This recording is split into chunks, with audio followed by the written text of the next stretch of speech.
Hello everyone.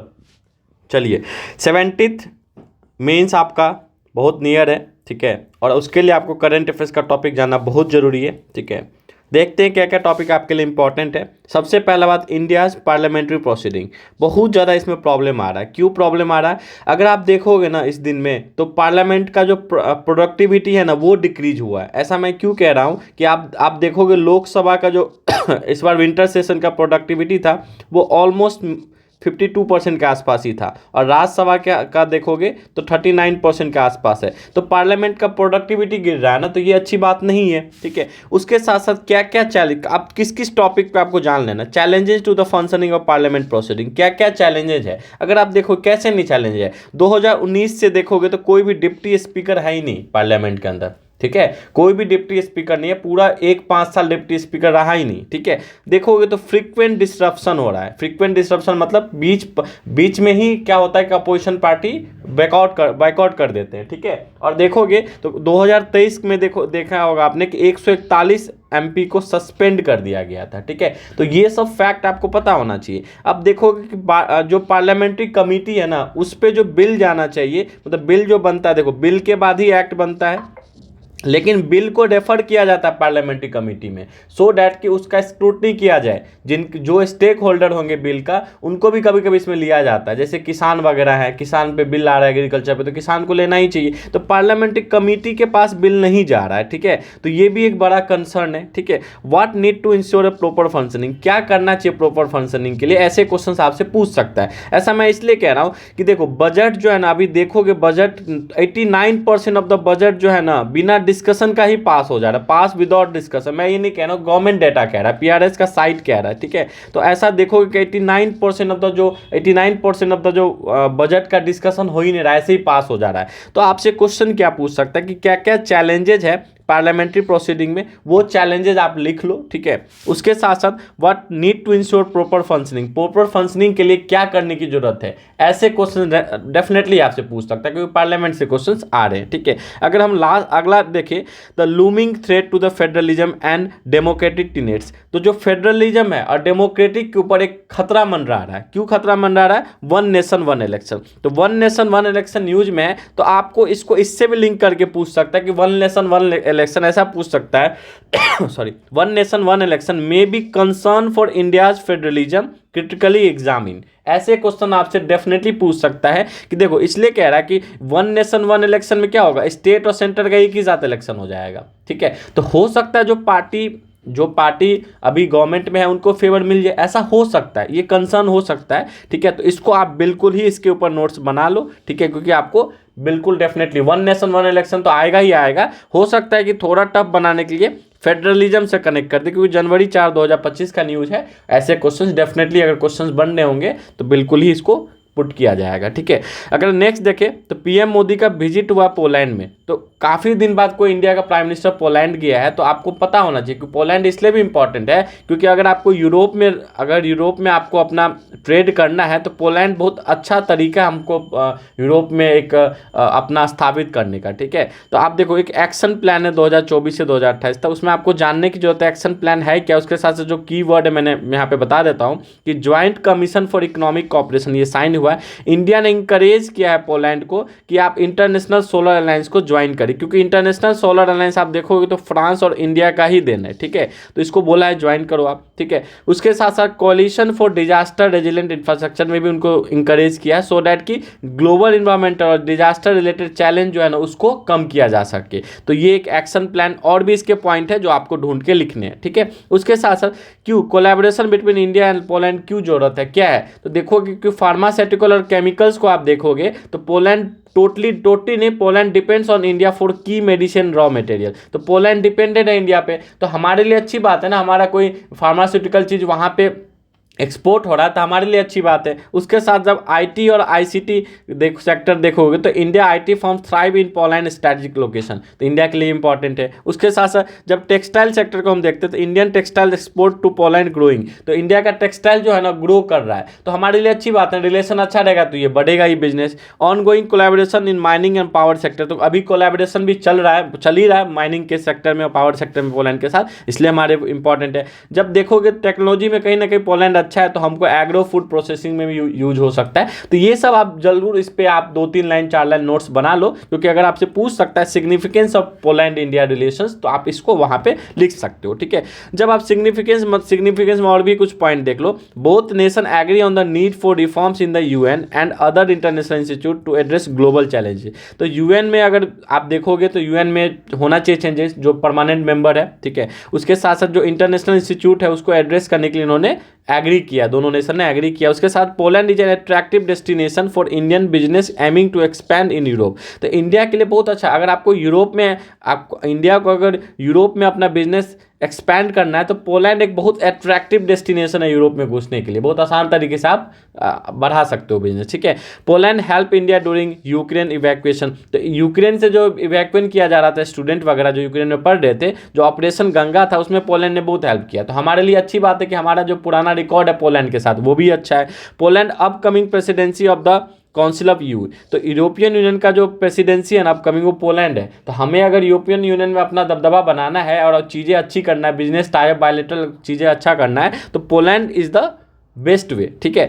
अब देखो Poland अगर क्यों important, why Poland is important for India, तो आप इन्वेस्टमेंट ट्रेड पॉइंट ढूंढ लो, ठीक है। डिफेंस सेक्टर से लिंक कर लो, गेटवे टू यूरोप, यूरोप के लिए गेटवे है पोलैंड, पोलैंड हमारे लिए गेटवे टू यूरोप है। इन सब पॉइंट पर अगर 2-3 लाइन भी आप लिख ले तो आपके लिए इंपॉर्टेंट हो जाएगा। कैसे आपको डिप्लोमेटिक रिलेशंस आपको लिखना है, 1954 से स्टार्ट हुआ था हमारा। वर्ल्ड वॉर 2 के देखो हिस्टोरिकल कनेक्ट देखोगे तो वर्ल्ड वॉर 2 के समय में विमेन और चिल्ड्रेन को फाउंड रिफ्यूजी इन 2 प्रिंसली स्टेट, जामनगर कोल्हापुर। तो जामनगर और कोल्हापुर में जो पोलैंड के रिफ्यूजी थे उसको रखा गया। तो हमारा कुछ हिस्टोरिकल भी हमारे इंपॉर्टेंस है पोलैंड को लेके, ठीक है। उसके साथ साथ पोलैंड अगर देखो इकोनॉमिक्स के क्षेत्र में तो India largest trading and investment partner in central and eastern Europe. तो इंडिया के लिए बहुत बड़ी बात है ना, क्योंकि इंडिया का largest trading and investment centre है कौन सा, पोलैंड, सेंट्रल ईस्टर्न यूरोप में, इसलिए भी पोलैंड हमारे लिए इंपॉर्टेंट है, ठीक है। अगर आप देखो कि इंडिया इन्वेस्टमेंट पोलैंड कितना है तो $3 बिलियन के आसपास है, और ये इंक्रीज ही हो रहा है, ठीक है। इंडिया का पोलैंड में इन्वेस्टमेंट $3 बिलियन है और ये इन्वेस्ट भी हो रहा है। अब पोलैंड का इन्वेस्टमेंट इंडिया देखोगे तो ये भी 685 मिलियन के आसपास है और ये भी इंक्रीज हो रहा है, तो हमारे लिए अच्छा है। तो आप देख सकते हो कि क्या इशूज है, क्या चैलेंजेस है इंडिया पोलैंड के रिलेशन में, ये भी आप देख सकते हो। तो जब इन सब पॉइंट को आप कलेक्ट करके लिख लोगे ना तो एग्जाम में आपको बहुत इजी हो जाएगा, ठीक है। अगर आप यूरोप पे भी क्वेश्चन आ रहा है कि हम कैसे यूरोप में अपना इन्फ्लुएंस बढ़ाए, तो आप भी तब भी पोलैंड का जिक्र कर सकते हो कि इंडिया का पोलैंड का भी मोदी जी का विजिट हुआ है, उसके थ्रू हम लोग यूरोप में अच्छा कर सकते हैं। तो कभी भी मेंस में कुछ आप पढ़ रहे हो ना तो उसको यूज करना सीखो, ठीक है। ये आपको जानने की जरूरत है। अगर आप देखोगे तो अगर आपको बोलेगा कि इंडिया और यूक्रेन और रशिया के बीच में इंडिया कैसे एक अच्छा रिलेशन क्रिएट कर सकता है, तो आप उसमें ये भी लिख सकते हो थ्रू पोलैंड, ठीक है। तो ये एक तरीका होता है लिखने का। अब एआई गवर्नेंस, तो जब भी आप देखोगे एआई के ऊपर तो एआई गवर्नेंस के ऊपर आपसे पूछ सकता है कि कैसे एक फेयर और सस्टेनेबल फ्यूचर और particular for the global south के लिए एआई इंपॉर्टेंट है इंडिया के लिए, ठीक है। ग्लोबल साउथ बार बार आता है, ठीक है। अब देखो एआई को आप देखोगे तो एआई इंपॉर्टेंट है किस पर्सपेक्टिव से, तो इंक्लूसिव ग्रोथ पर्सपेक्टिव से इंपॉर्टेंट है, जिसमें एग्रीकल्चर हो गया, हेल्थ हो गया, एजुकेशन हो गया, ठीक है। ये सब में एआई का जरूरत है। तो ये सब पॉइंट आपके पास पहले से लिखा होना चाहिए, ठीक है। डिजिटल इंफ्रा में यूज है, स्किल डेवलपमेंट में यूज है, अकाउंटेबिलिटी में है, सिक्योरिटी में। तो इन सब के थ्रू एआई जो ना गवर्नेंस पे हम लोग लिख सकते हैं कि AI governance point of view से क्यों इंपॉर्टेंट है। तो इन सब पॉइंट को आप एक्सप्लेन कर सकते हो। जैसे रिसेंटली ग्लोबल पार्टनरशिप एआई जो साइन हुआ उसके बारे में भी आप जिक्र कर सकते हो। तो एआई इन गवर्नेंस कैसे यूज हो सकता है, एआई को आप पार्लियामेंट में कैसे इंप्लीमेंट कर सकते हो, एआई को आप जुडिशरी में कैसे इंप्लीमेंट कर सकते हो, एआई को आप एग्जीक्यूटिव में कैसे इंप्लीमेंट कर सकते हो, और गवर्नमेंट के क्या क्या इनिशिएटिव है इसको लेके और क्या बजट है, इस पे जरूर अपना की नोट्स बना लो, आपके लिए बहुत आसान हो जाएगा एग्जाम में, ठीक है।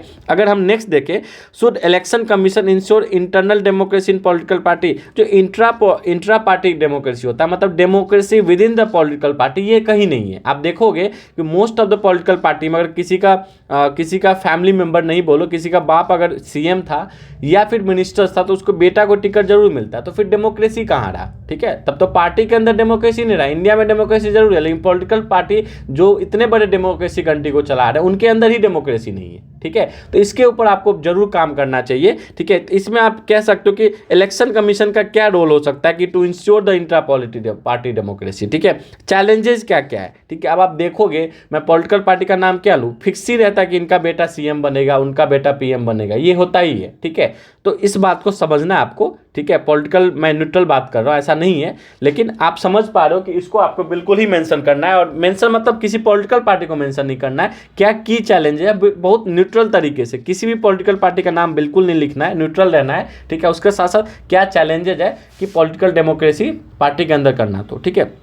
अब देखो मैरिटल रेप बार बार न्यूज में आ रहा है, ठीक है। और अभी भी इंडिया में देखो कि मैरिटल जो है ना वो रेप वो क्रिमिनल नहीं है, अगर आप कर रहे हो तो ये क्रिमिनल ऑफेंस नहीं है। तो हो सकता है मे बी पॉसिबल है कि आपको इसके ऊपर ऐसे भी देखने को मिल जाए, ठीक है। तो मैरिटल रेप के ऊपर एक अच्छा एक नोट्स बना लो 2-3 पेज का, सो डैट कि अगर ऐसे में भी आता है तो आप पॉइंट एड्रेस कर सकते हो। कुछ सुप्रीम कोर्ट के गाइडलाइन, कुछ आप प्रीवियस केसेस जो हुए अगर सुप्रीम कोर्ट के थ्रू आपको मिल जाता है तो आप डेफिनेटली इस पर वर्क कर लो, आपके लिए आसान हो जाएगा, ठीक है। आप देखो एंटी माइक्रोबियल रेसिस्टेंस, ये बार बार न्यूज में, तो आपको सबसे पहले पता होना चाहिए कि व्हाट इज एएमआर, ठीक है। क्या चैलेंजेज है और क्या कॉजेज है एएमआर का, ठीक है। एंटी माइक्रोबियल रेसिस्टेंस का मतलब होता है जब हम बहुत ज़्यादा एंटीबायोटिक ऐसे लेने लग जाते हैं बॉडी के अंदर, तो होता क्या है कि एक समय के बाद हमारे बॉडी में जो है माइक्रोबियल रेसिस्टेंस हो जाता है, ठीक है। तो उसी को हम लोग एंटी माइक्रोबियल रेसिस्टेंस बोलते हैं। India can lead the way in tackling AMR, तो इंडिया लीड कर सकता है इस वे में। तो ये भी एक क्वेश्चन हो सकता है कि how can be India lead in the tackling AMR, क्योंकि इंडिया ने इसमें बहुत वर्क किया है।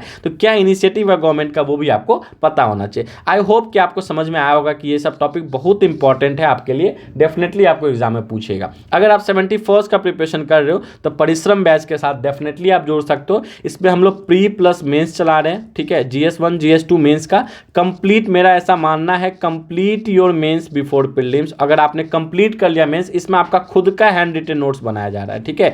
हैंड रिटन नोट्स बनाया जा रहा है, बच्चा बना भी रहे हैं, आप यूट्यूब पे जाके देख सकते हैं, टेलीग्राम में देख सकते हैं, हमने डाला भी है, और बच्चा एक सेटिस्फैक्शन मिल रहा है, ठीक है। उसके साथ साथ हम लोग रेगुलर इसमें मेंस करंट अफेयर्स करा रहे हैं। ये जो मेंस का करंट अफेयर्स के लिए अभी आप परेशान हो रहे हो 70th BPSC वाले, अगर आप 71st का प्रिपरेशन को भी कर रहे हो, ठीक है, तो आप समझो इस बात के लिए आपके लिए बहुत आसान हो जाएगा। रेगुलर मेंस करंट अफेयर्स कर रहे हो तो उसमें भी GS1 GS2 आपका रेगुलर अभी से ही आपका अपना नोट्स रहेगा। तो आप जब प्री के बाद आप क्या करो, तब टेस्ट सीरीज दो। टेस्ट सीरीज तो प्री के बाद ही दोगे ना, जब तक आपके पास कंटेंट नहीं होगा। आप पूरा साल 1 साल प्री के लिए पढ़ते हो और 3 महीना में चाहते हो मेंस का पढ़ना, और फिर जो करंट अफेयर्स का टॉपिक पूछ देता है पैनल इंटरव्यू में, तो आप नहीं जवाब दे पाते हो जस्ट बिकॉज कि आपने करंट अफेयर्स नहीं पढ़ा अच्छे से, ठीक है। तो हॉलिस्टिक वे में पढ़ना है। ये नंबर है 4875, प्राइस सिर्फ 4875 है अभी, ठीक है। और आप इस नंबर पे हमें कांटेक्ट कर सकते हो अगर बैच का डिटेल आपको जानना है तो। अगर नहीं भी लेना तब भी आप इस बैच डिटेल को जान लो, क्योंकि डेफिनेटली फी कम है, उसके साथ साथ बहुत यूनिक अप्रोच है। क्यों अप्रोच है